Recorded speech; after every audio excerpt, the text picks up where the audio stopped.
The first thing I'd like to start to discuss is the cardiac cycle itself. There are two phases of the cardiac cycle. There is something called diastole and there is something called systole. Ideally, systole and diastole is actually meant for atrial systole and ventricular systole and atrial diastole and ventricular diastole. But usually when we refer to systole and diastole, we're talking about ventricular, the ventricles, systole and diastole of the ventricles. First, let's talk about diastole. When we discuss diastole, what we're talking about is the relaxation phase of the cardiac cycle.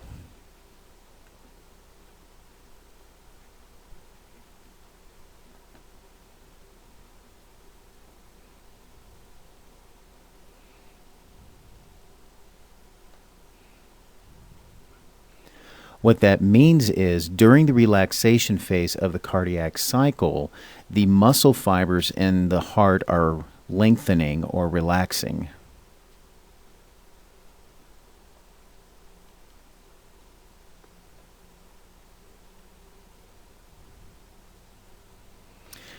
Also, during diastole is when filling of the atria and the ventricles occurs.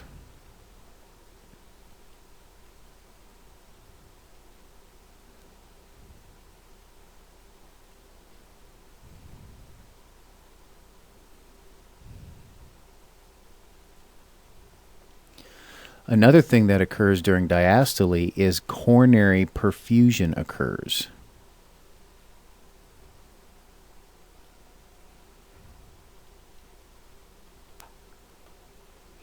All of these things occur during diastole of the cardiac cycle.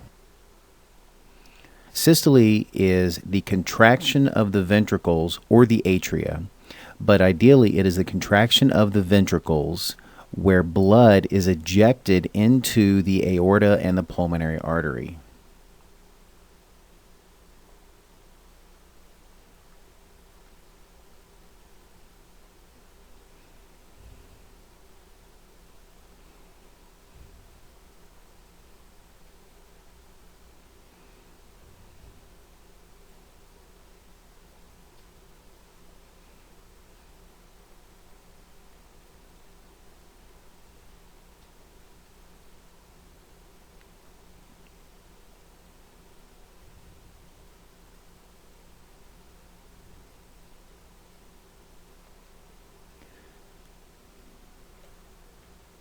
The last thing I want to briefly talk about on this slide are Korotkov sounds. Korotkov sounds are the sounds that we listen for whenever we use a blood pressure cuff and a stethoscope. These are the sounds that you hear, the lub-dubbing sounds that you hear with the stethoscope during the blood pressure.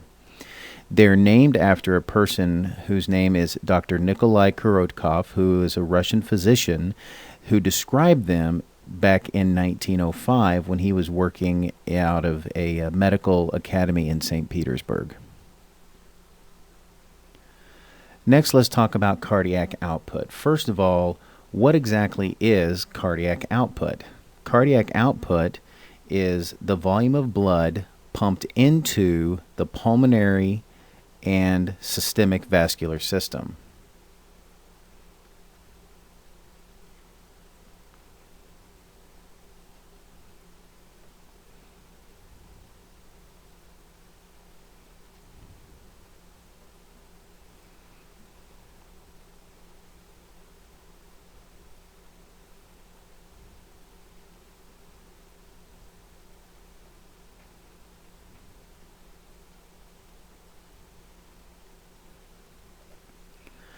Cardiac output is measured in liters per minute.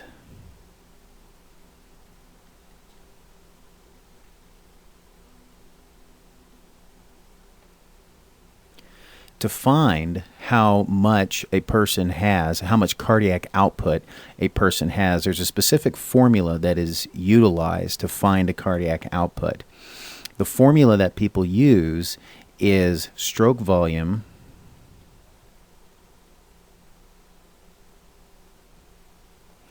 also known as SV, multiplied by the heart rate or HR, will give the cardiac output.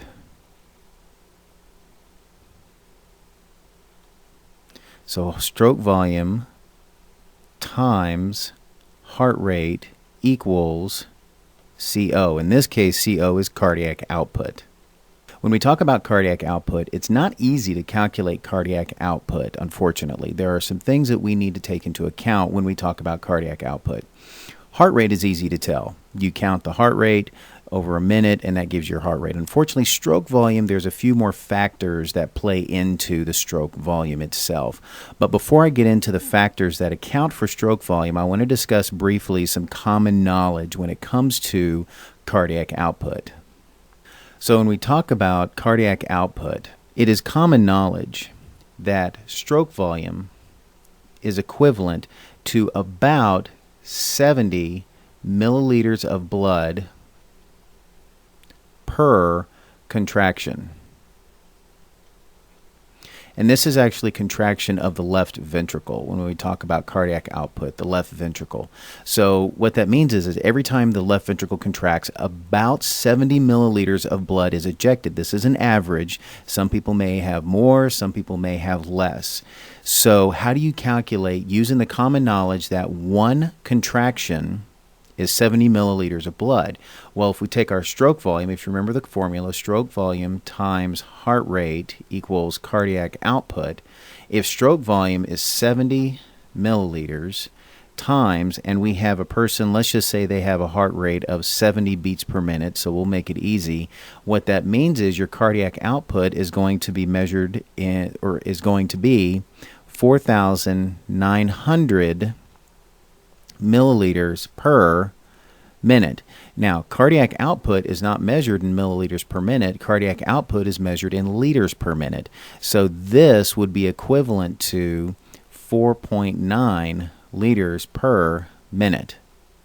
So the average adult will eject approximately 5 liters per minute of blood. What's interesting about this number is that the average person has somewhere between 5 and 6 liters of blood. So it is not uncommon for most people walking around today that you will circulate your entire blood volume almost once a minute. So let's go ahead and talk about stroke volume and where they actually come up with what are the factors that come up to stroke volume. Well, when we talk about stroke volume, the first thing that we talk about is something called preload. Preload is the volume of blood that's present in a ventricle, and we'll just keep talking about the left ventricle for now. Preload is the volume of blood present in a ventricle of the heart after passive filling and active filling.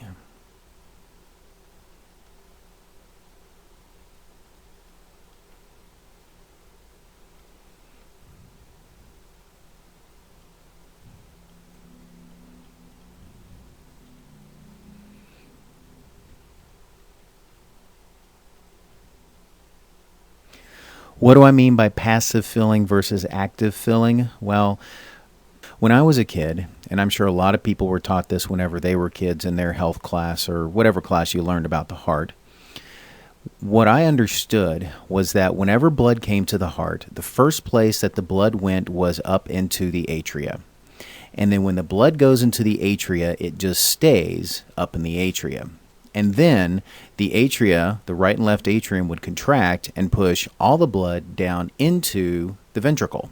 And then the blood would stay in the ventricle, and then the ventricles would beat, and it would eject all the blood out.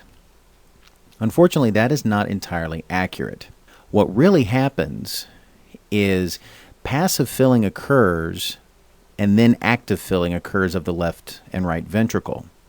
During passive filling, what happens is blood comes from the lungs into the left atrium and comes from the body into the right atrium, and it goes into the atria, and then it just falls directly down into the ventricles. So the ventricles fill up. About 70 to 80% of ventricular filling occurs passively.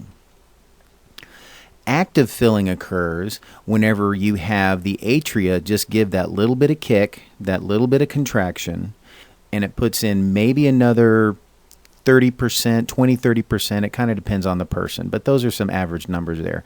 So passive filling accounts for 70 to 80% of ventricular filling. Active filling, which is the atria contraction, accounts for only 20 to 30%. It kind of depends on the text you read. These numbers are vague numbers. They're not spot on accurate.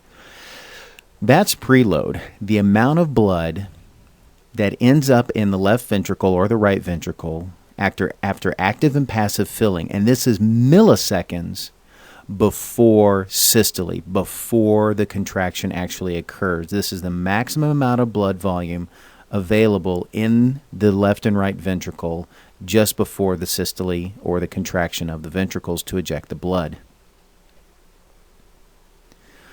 Afterload is a little bit more confusing. Unfortunately, a lot of people think, well, if preload is the amount of, or is the volume of blood in, then afterload is the volume of blood out. And that is not correct. If you have heard that, that is not correct. Afterload is the pressure against which the ventricles must pump during contraction, because there's always going to be some kind of vascular resistance past the ventricles. So let's just talk about the left ventricle first. So let me define this real quick. Afterload is the pressure, and we'll just stick to the left ventricle. The left ventricle must pump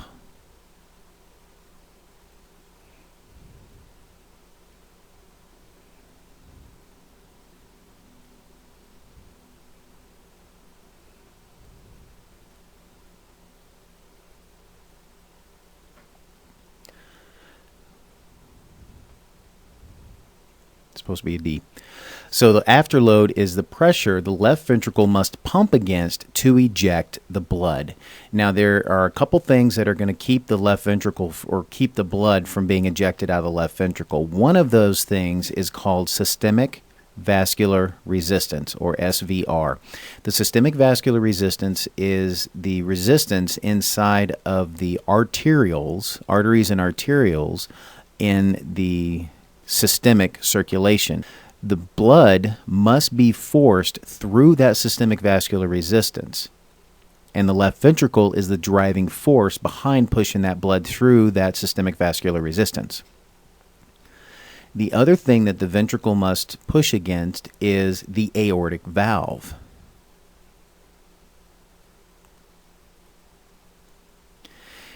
Whenever the ventricle ejects the blood, not all the blood that ejects out of the ventricle goes through the aortic root, or the trunk of the aorta, through the aortic arch, and then out to the system. Some of the blood doesn't quite make it up to the aortic arch.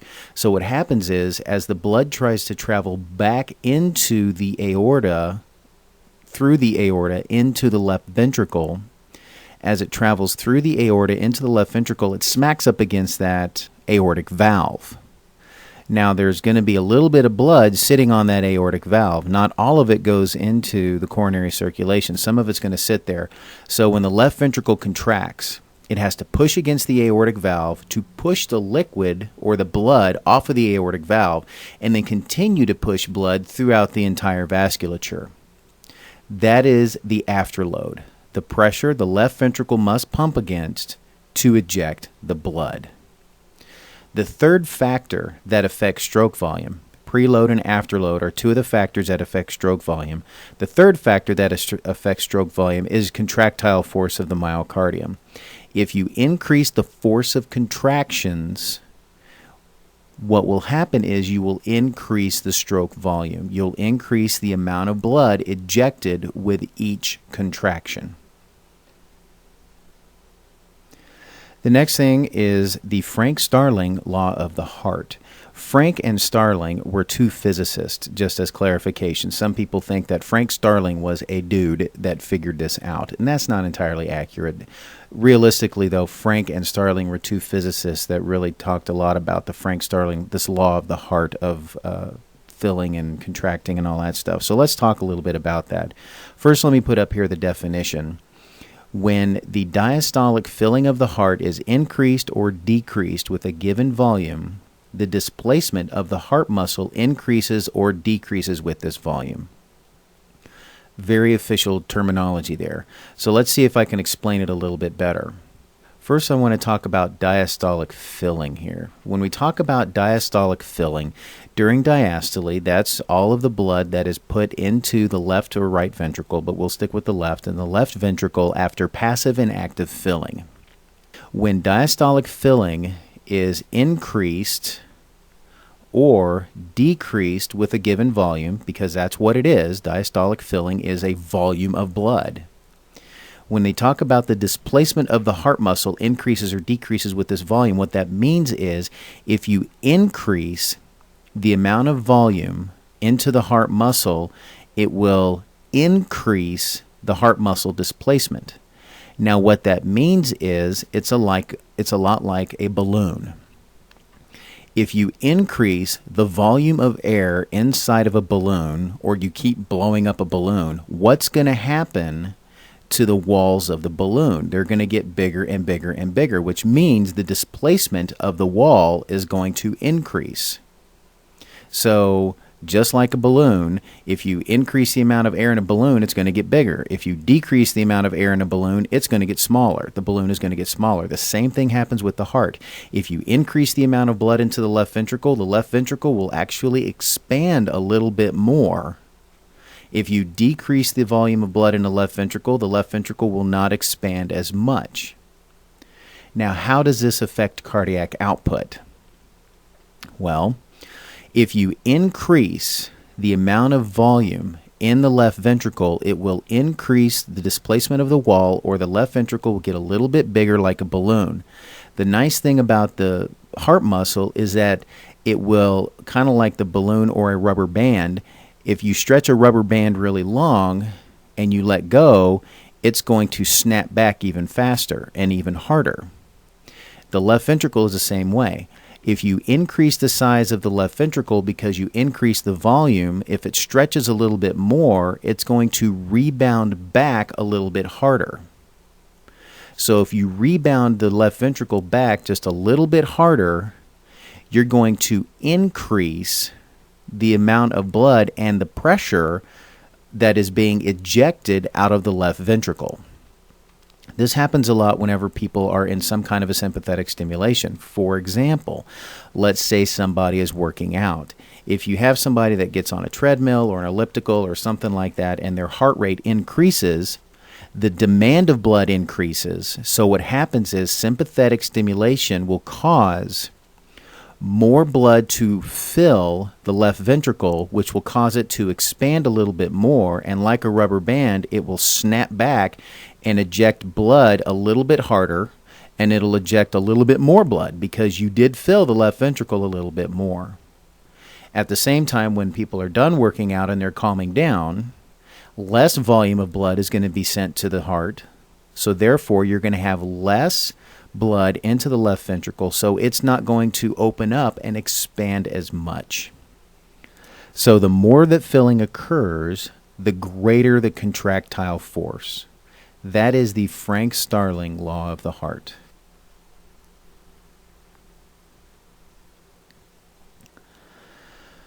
So there are three primary properties that are regulated within the heart. There is something called a chronotropic property, there is a dromotropic property, and there is something called an inotropic property. We're going to discuss each one of these individually. The first one we're going to discuss, of course, is the chronotropic property, and this is, like anything else, look at the chrono, or the chronos, and anytime you have a chronograph, of course, it talks about time, like stopwatch or something. So chronos has to do with time. In this case, it has to do with heart rate. So chronotropic property refers to heart rate. So if you have a positive chronotropic effect, this will increase your heart rate. If you have a negative chronotropic effect, it will decrease heart rate.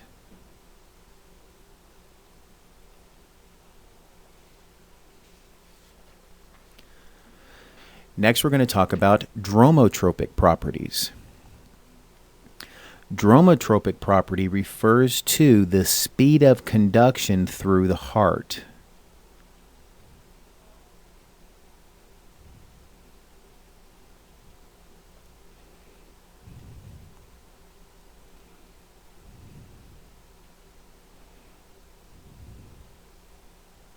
Specifically the AV node, but it is throughout the entire heart. Now, what I mean by the speed of conduction is, if you think about it, I'm going to use the analogy again that I used a little while ago with the guy on the elliptical, or girl, either way, with the person on the elliptical. If you're on an elliptical or a treadmill, or if you're running or whatever, if you're working out and you have that sympathetic stimulation, the SA node is going to start depolarizing faster because you need to increase the heart rate to keep up with the metabolic demands at the cellular level. So the heart rate is going to increase. It doesn't do any good to increase the SA nodal depolarization to increase the heart rate if the rest of the heart is not speeding up the conduction as well. So what will happen is, especially the AV node, but all areas of the heart, but the primary area is the AV node that's affected.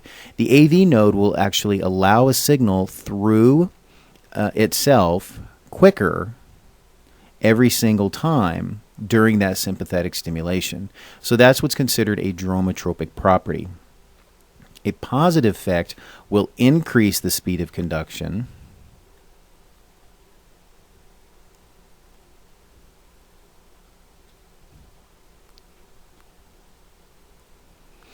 and the negative effect will decrease the speed of conduction.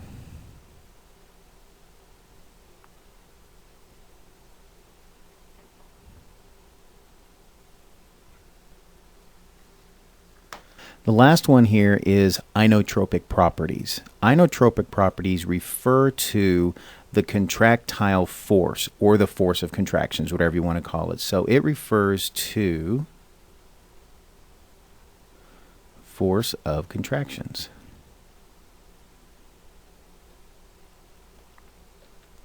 So a positive effect would increase the force of contractions,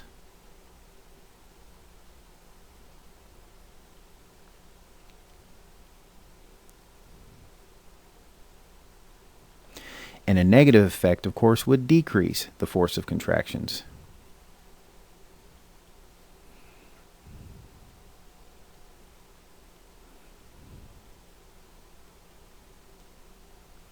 Just remember that even though you increase the heart rate, you're not always going to increase the force of contractions as much. You might be able to just specifically increase or have more of an effect on the chronotropic properties without having a lot of effect on the inotropic properties. You will have some effect no matter what.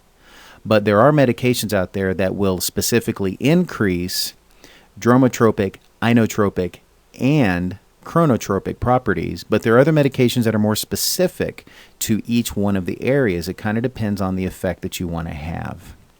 Let's continue talking about some heart rate regulation.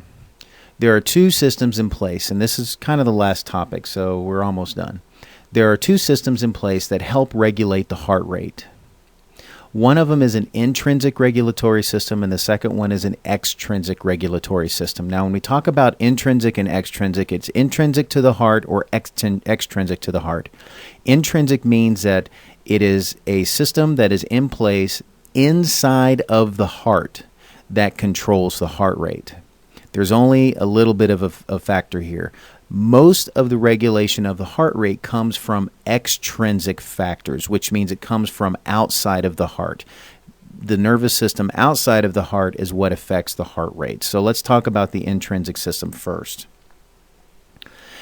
The mechanism behind the intrinsic regulation, which means it occurs within the heart, is when venous blood returns back to the right atrium.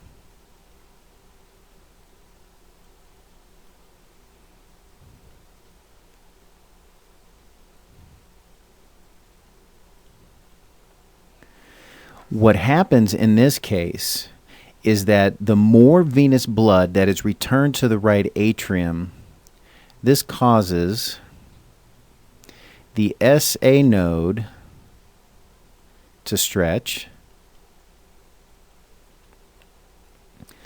and then it will increase the heart rate. So because you have an increased amount of venous blood flow to the right atrium, it will cause the right atrium to become stretched a little bit, stretching out the SA node, which will cause the SA node to depolarize faster.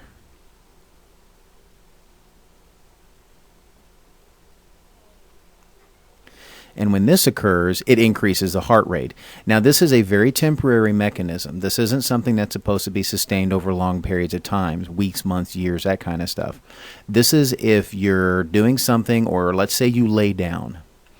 You're standing up, and then you lay down, and then all of a sudden now there's an increase in blood flow back to the right atrium or back to the heart because now you're laying flat.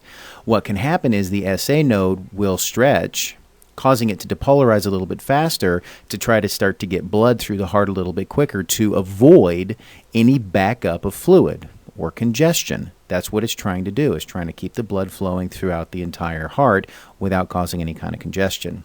This is also referred to as the Bainbridge reflex.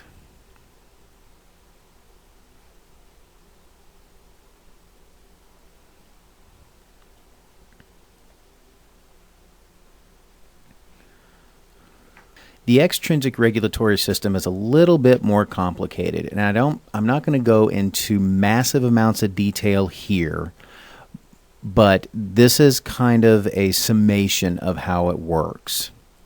So the extrinsic regulation involves the parasympathetic and the sympathetic nervous systems. If you remember, the parasympathetic nervous system is what slows everything down, the rest and digest. The sympathetic nervous system is what speeds everything up, the tweak and the freak kind of thing. And what happens is the medulla oblongata and the pons in the brainstem are where these actually originate. So this area right here. The parasympathetic nervous system, what happens is the parasympathetic nervous system is this sucker right here, this blue one right here that starts up here in the brainstem. The signals will travel down the vagus nerve via the vagus nerve, and the stimulation results in a decreased heart rate. So a signal will travel down this direction, down the vagus nerve, and notice, it's kind of hard to tell in this picture, but it actually innervates the SA node. When this parasympathetic nervous system or this vagus nerve is stimulated, it releases acetylcholine into the SA node, causing it to slow down the number of contractions that occur during 1 minute.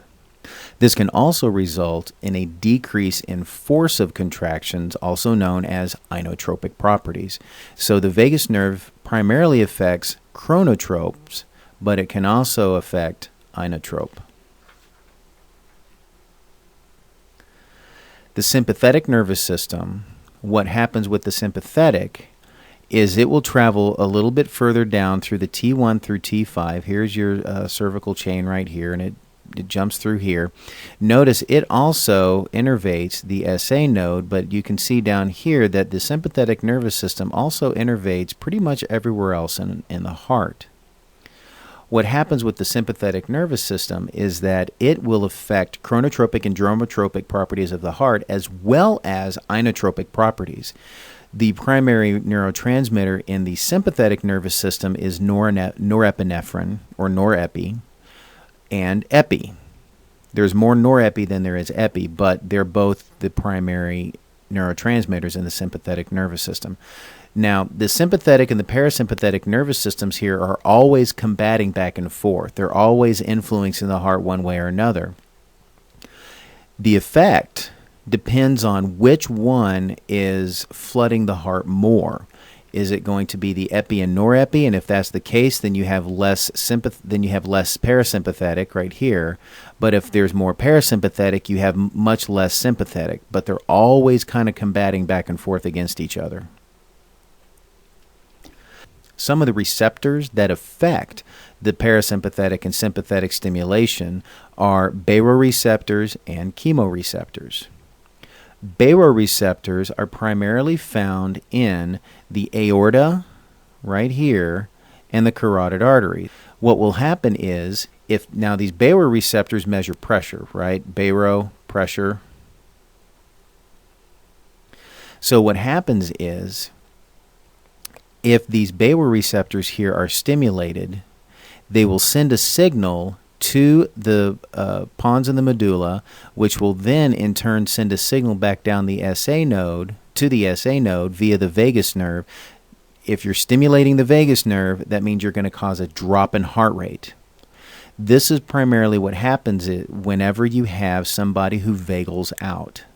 So, for example, if you have somebody on the toilet who is really bearing down hard and really trying to get the poo out, as it were, what's going to happen is they're going to cause an increase in pressure inside the carotid arteries and inside the aorta, which is going to stimulate these baroreceptors here, and it's going to travel up the glossopharyngeal nerve, then back down through the vagus nerve, and it's going to cause the SA node to slow down the depolarization so much that you're actually going to decrease the amount of cardiac output that's going up into the brain. And then what's going to happen there is, since the brain is the most sensitive tissue to nutrient and pressure changes in the body, it loses pressure or nutrients and it shuts down. So whenever somebody's on the toilet and they're constipated, this whole process here is what causes them to pass out. Now, at the same time, what happens if there is very little pressure in the aorta and the carotid artery? What happens is these baroreceptors here will not send a signal because they are no longer stimulated, which means the vagus nerve is going to lose its stimulus, which means now you're going to have more influence over the sympathetic nervous system, causing an increase in SA nodal depolarization. It's going to cause an increase in dromotropic properties, and it's going to cause an increase in contractile force. You end up becoming tachycardic, and you end up starting to have a faster heart rate and more cardiac output. So baroreceptors can either stimulate or inhibit the parasympathetic nervous system. Let's talk a little bit about chemoreceptors. Chemoreceptors don't measure pressure. Chemo refers to chemicals. When we talk about chemicals, these are also found in the carotid arteries. The signal will also travel up the glossopharyngeal nerve, which is this puppy right here. And what this does is it actually monitors the carbon dioxide, the pH, and the oxygen levels in the blood. What happens with these chemoreceptors, there's different chemoreceptors. These are considered, right now, peripheral chemoreceptors. There are also chemoreceptors that are up here in the pons and the medulla that are bathed in cerebrospinal fluid. But these peripheral chemoreceptors down here can also detect carbon dioxide, pH, and oxygen levels. And what happens is, if these chemoreceptors sense high carbon dioxide, a change in the pH, or low oxygen levels, they can send signals quickly to change the heart rate and change contractile force and change a whole bunch of the regulatory mechanisms in the heart to either increase or decrease based on those chemical changes in the blood.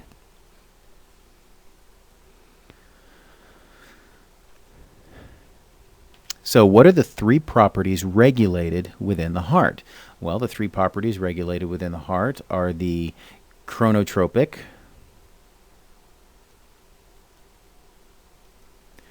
inotropic, and dromotropic. So chronotropic properties refer to the heart rate. Inotropic properties refer to the contractile force. And dromotropic properties refer to the speed of conduction through the heart itself. Why is the Frank-Starling law of the heart important? Primarily, the Frank-Starling law is important to the heart because if you increase the amount of blood going into the heart, it will stretch the left ventricle a little bit more, causing it to rebound or snap back like a rubber band a little bit harder, making sure that it ejects the blood out of the heart quickly. Couple reasons for this is that you might need an increase in cardiac output to accommodate for an increase in metabolic activity within those cells. It also prevents any type of congestion or backup of fluid. So there's a couple good reasons why we have the Frank-Starling law of the heart. Define preload and afterload. Preload is the volume of blood present in a ventricle of the heart after active and passive filling. Afterload is the pressure against which the left ventricle must pump blood to eject the blood itself. This could be considered systemic vascular resistance, is what the heart has to pump against. So the afterload has to overcome systemic vascular resistance. And when we talk about cardiac output, just remember that stroke volume is preload, afterload, and contractile force. That is what accounts for stroke volume. You multiply that by the heart rate, and that will give you your cardiac output. What do chemoreceptors monitor? Chemoreceptors primarily monitor carbon dioxide levels. They also monitor pH, which is the pressure of hydrogen ions in the body, and they will also measure oxygen levels in the blood. What does a baroreceptor monitor? Well, baroreceptor monitors the pressure changes within the vasculature.